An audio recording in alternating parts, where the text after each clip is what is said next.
মাধ্যমিক ছাত্রছাত্রীরা মাধ্যমিক 2025 ডাব্লিউবি পর্ষদের টেস্ট পেপারের লাইফ সায়েন্সের নৈহাটি নরেন্দ্র বিদ্যানিকেতন পেজ নাম্বার 311 পেজটি আমরা আলোচনা করছি। প্রথম থেকে শেষ পর্যন্ত দেখবে, আর সব থেকে প্রথমেই কিন্তু আমরা ভিডিওটি করছি, এর জন্য অবশ্যই কিন্তু তোমরা লাইক ও সাবস্ক্রাইব করে রাখবে, বন্ধুদের মধ্যে শেয়ার করবে যতটা সম্ভব বেশি বেশি। মোটিভেশন যদি তোমাদের কাছ থেকে না পাই তাহলে কিন্তু আর ভিডিও করাটা সম্ভব হয়ে ওঠে না। তাই বলছি তোমরা বন্ধুদের মধ্যে শেয়ার করো, সবাই মিলে সাপোর্ট করো, তাহলেই কিন্তু দ্রুততার সাথে আমরা পর্ষদের টেস্ট পেপারটি কমপ্লিট করে দেব।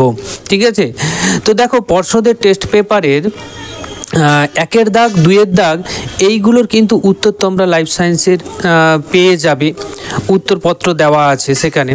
তো যেগুলো তোমাদের কঠিন মনে হয় সেইগুলোকে নিয়ে আমরা আলোচনা করছি, কারণ ওইগুলো যদি আবার আলোচনা করি তাতে কিন্তু তোমাদের সময়টা নষ্ট হবে, তোমাদের সময়টা আমরা নষ্ট করতে চাইছি না।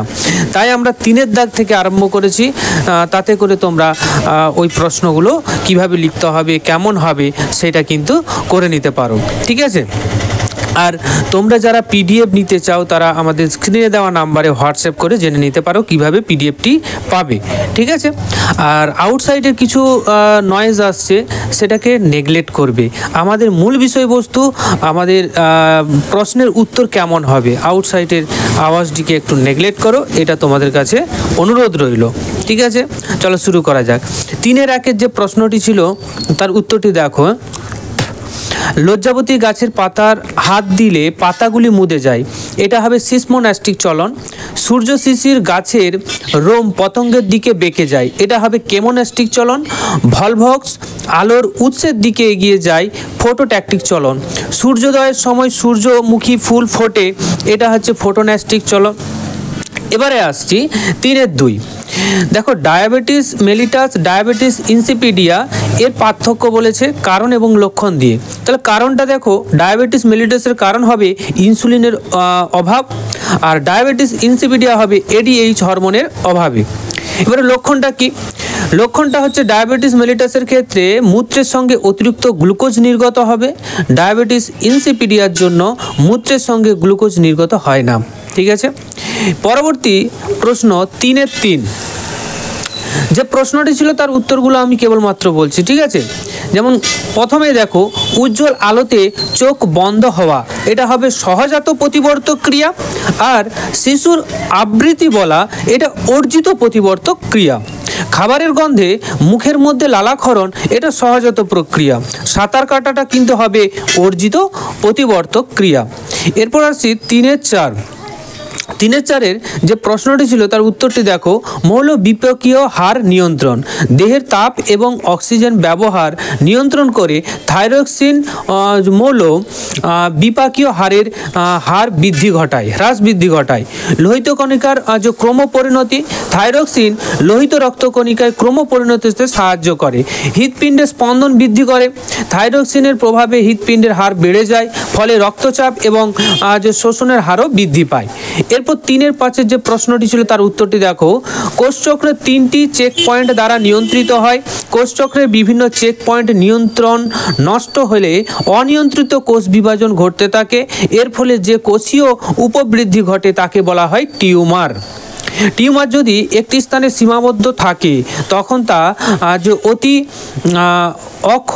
অক্ষতিকারক, এবং যদি টিউমার কোষগুলি রক্তের মাধ্যমে অন্য কোনো অঙ্গে ছড়িয়ে পড়ে সেই অঙ্গের কাজকে প্রতিহত করে এবং সেখানে সংখ্যা বৃদ্ধি ঘটায়, তাকে বলবো ম্যালিগন্যান্ট টিউমার পরিণত হয়।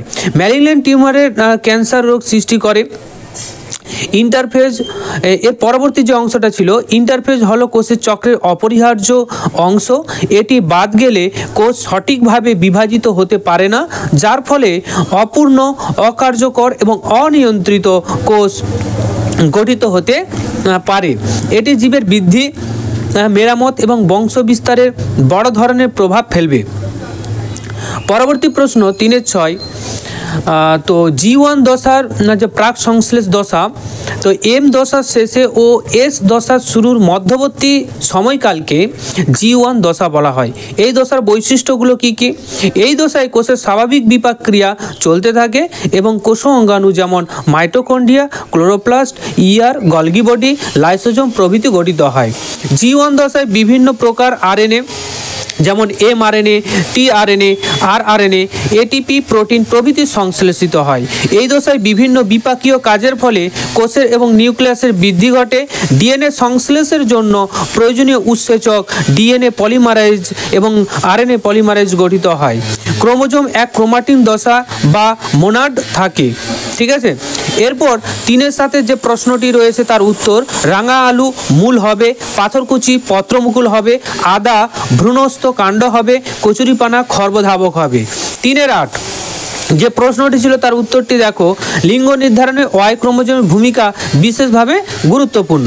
ওয়াই ক্রোমোজোমের উপস্থিতিতে কোনো জাইগোট পুরুষ বৈশিষ্ট্য প্রকাশ ঘটায়, আবার ওয়াই ক্রোমোজোমের অনুপস্থিতিতে জাইগোট মহিলা বৈশিষ্ট্য প্রকাশ ঘটায়। অর্থাৎ বলা যায় মানুষের লিঙ্গ নির্ধারণে শুক্রাণুতে অবস্থিত ওয়াই ক্রোমোজোমের উপস্থিত এবং অনুপস্থিত মুখ্য ভূমিকা গ্রহণ করে। বাবা ও মায়ের মধ্যে লিঙ্গ নির্ধারণে বাবার গুরুত্ব বেশি হয়। তো এইভাবে চেকার বোর্ডের সাহায্যে তোমরা অবশ্যই এটা বারবার করেছো, আমরা এবিটি এর টেস্ট পেপারেও করিয়েছি, তো এইভাবে কিন্তু করে নিতে হবে। ঠিক আছে, 3-এর 9 জিনোটাইপের ফেনোটাইপের যে কি হবে তার তালিকা। তো হলুদ গোল হবে, সবুজ গোল হবে, হলুদ কুঞ্চিত, সবুজ কুঞ্চিত। এবার আসছি 3-এর 10 ছেলে সন্তানের মধ্যে বর্ণান্ধ হওয়ার সম্ভাবনা। ছেলে মায়ের কাছ থেকে মাত্র একটি এক্স ক্রোমোজোম পায়, যেহেতু মায়ের উভয় এক্স ক্রোমোজোম স্বাভাবিক তাই ছেলেরা 100% স্বাভাবিক হবে। মেয়ের সন্তানের মধ্যে বর্ণান্ধ হওয়ার সম্ভাবনা কি? মেয়েরা এক্স ক্রোমোজোম বাবার কাছ থেকে এবং এক্স মায়ের কাছ থেকে পায়, ফলে সব মেয়েই বর্ণান্ধ বাহক হবে, কিন্তু নিজেরা বর্ণান্ধ হবে না।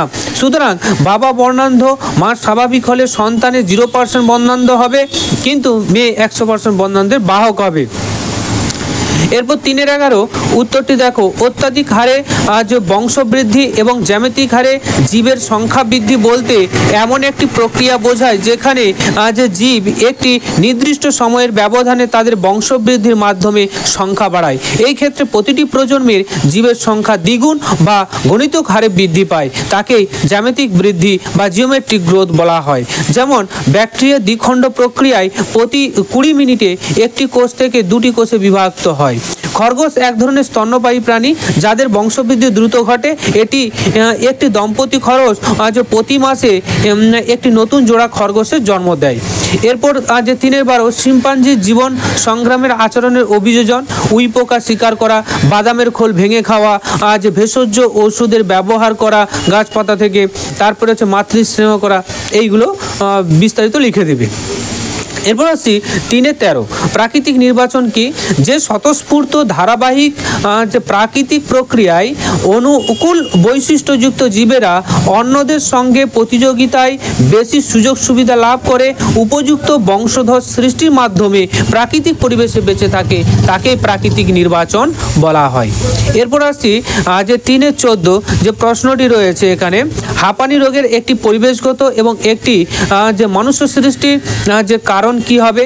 হাঁপানি রোগের যে কারণ, হাঁপানি বংশগত পরিবেশগত কারণে হতে পারে।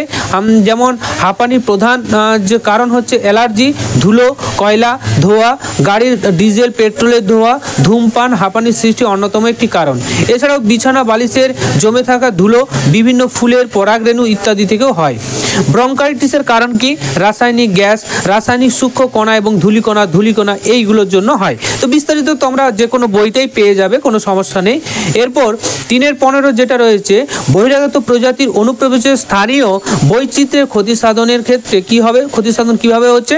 উদ্ভিদের ক্ষেত্রে উদাহরণ, যেমন ব্রাজিল থেকে কচুরিপানা আমদানি করার ফলে জলাশয়ে অন্য উদ্ভিদের বৃদ্ধি বন্ধ হয়ে যায়, ক্রমশ জলাশয়ে অন্যান্য উদ্ভিদের অবলুপ্তি ঘটে, কারণ কচুরিপানার বৃদ্ধির হার খুবই বেশি হয়। তারপর মেক্সিকো থেকে যে গম আমদানি করার পর পার্থেনিয়াম গাছটি আমাদের দেশে চলে আসে। গাছটির সঙ্গে বিপুল পরিমাণ যে বেড়ে উঠেছে। গাছটি পরাগরেণু অ্যালার্জি সৃষ্টির জন্য দায়ী। প্রাণীদের ক্ষেত্রে যদি বলা হয়, পূর্ব আফ্রিকা থেকে যে তেলাপিয়া এবং বড় জাতের মাগুর আমাদের দেশে নিয়ে আসার ফলে আমাদের দেশে মৌরলা, খোলসে, যে তেচোখা মাছের অস্তিত্ব বিপন্ন হয়ে যাচ্ছে। তারপরে এইরকম কয়েকটা দিয়ে দেবে। তারপরে আসছি 3-16 এন্ডেমিক উদ্ভিদ মাইকোসেসিলিয়া। তারপর এন্ডেমিক স্তন্যপায়ী প্রাণী গ্যাংটক জার্স্ট। তারপর 3-17 গিরি জাতীয় উদ্যান সিংহ, বেথুয়ারডিহি অরণ্য হরিণ, যে মানস বায়োস্ফিয়ার রিজার্ভ তা হবে বাঘ। তারপর করবেট জাতীয় উদ্যান হাতি। এরপর আমরা চলে আসছি 4-1 যে চিত্রটাই রয়েছে, এই চিত্রটা কিন্তু তোমাদের প্রতিবর্ত ক্রিয়ার চিত্র অঙ্কন করতে হবে, ঠিক আছে। এর সাথে সাথে অথবা যেটা রয়েছে মেটাফেজ দশা, এটা এবিটিতে টেস্ট পেপারে আমরা বহুবার করে এসেছি, ঠিক আছে। এরপর 4-2 অযৌন জনন, যৌন জননের পার্থক্য রয়েছে, এটা তোমরা যে কোনো বই থেকে পারবে। তারপরে মাইটোসিস কোষবিভাজনের তাৎপর্য, এটাও তোমরা যে কোনো বই থেকে পেয়ে যাবে, ঠিক আছে। জীবের বৃদ্ধির দশাগুলো, হারের দশাগুলো, প্রত্যেকটা দশা যেমন কোষ বিভাজন দশা, কোষের আকার বৃদ্ধি, তারপরে কোষের বিভাজন দশা, ঠিক আছে, এগুলো দেবে। তারপরে মাইক্রো প্রপাগেশনের পদ্ধতিটা ব্যাখ্যা করে দিতে পারবে, ঠিক আছে। তো যেই রকম উত্তর আছে সেইভাবে কিন্তু উত্তরগুলো আমরা ক্লিয়ারলি তোমাদের দিয়ে দিয়েছি। তো পিডিএফেও আমরা প্রোভাইড করে দিয়েছি। যদি চাও পিডিএফ পেড গ্রুপে জয়েন হতে, অবশ্যই তাড়াতাড়ি জয়েন হয়ে যাও, কারণ এই পিডিএফগুলো তোমাদের ক্ষেত্রে কিন্তু খুবই গুরুত্বপূর্ণ। তোমরা জানো যে পর্ষদের টেস্ট পেপারের ভালো করে যদি রিভিশন করতে পারো, সেইখান থেকে কিন্তু 90% কমন পেয়ে যাবে। তাই বলছি, সময় নষ্ট না করে, চিন্তাভাবনা না করে অবশ্যই কিন্তু তোমরা জয়েন হয়ে যাও, তোমরা উপকৃত হবে। অনেকে ভাবছো যে পিডিএফ দেবে কি দেবে না টাকা পেমেন্টের পর। দেখো, 300 টাকা নিয়ে আমি লাখপতি বা কোটিপতি হয়ে যাব না, ঠিক আছে। তোমাদের সুবিধার্থে করেছি। আর যে সমস্ত শিক্ষক মহাশয়রা আমাদের এই সমস্ত পিডিএফগুলো বানাচ্ছেন, তাদের সাম্মানিক দেওয়ার জন্যই কেবলমাত্র নিচ্ছি, বোঝা গেল। তো যদি ইচ্ছুক থাকো অবশ্যই জয়েন হয়ে যেও। আমাদের স্ক্রিনে দেওয়া যে নাম্বার, সেই নাম্বারে কিন্তু যোগাযোগ করে নিও, ঠিক আছে। আর লং কোশ্চেনগুলো তোমরা তো দেখতে পাচ্ছ, আর নতুন করে বলছি না। তো আজকে এই পর্যন্তই। Thank you.